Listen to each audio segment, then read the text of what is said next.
100 продуктовых наборов для малоимущих семей. Такую помощь в очередной раз оказали активисты волонтерского центра «Единой России». Мука, сахар, гречка, макароны, масло. В наборы вошли продукты первой необходимости. В этот раз их получили 15 семей из Назрани.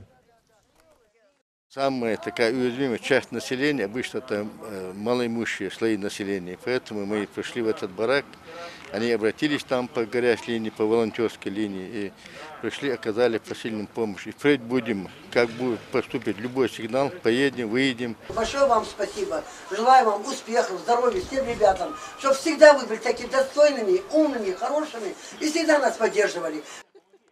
Списки малоимущих волонтеры составляют по заявкам жителей. Они могут обратиться на горячую линию волонтерского центра «Единороссов».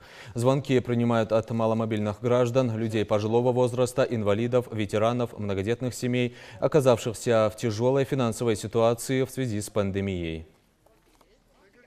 На данный момент в волонтерский центр поступило около 150 звонков.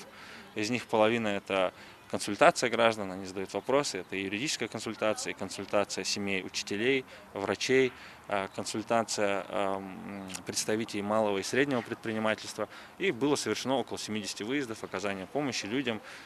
Где-то это, как мы уже говорили, инвалиды, где-то это ветераны по всем муниципалитетам. То есть 100 продуктовых наборов получил волонтерский центр. Благодаря поддержке фракции «Единая Россия» в Народном собрании хотели бы поблагодарить еще раз Магомеда Тумгоева, председателя фракции, за ту помощь, которую они оказали волонтерскому центру. И благодаря совместной работе партийной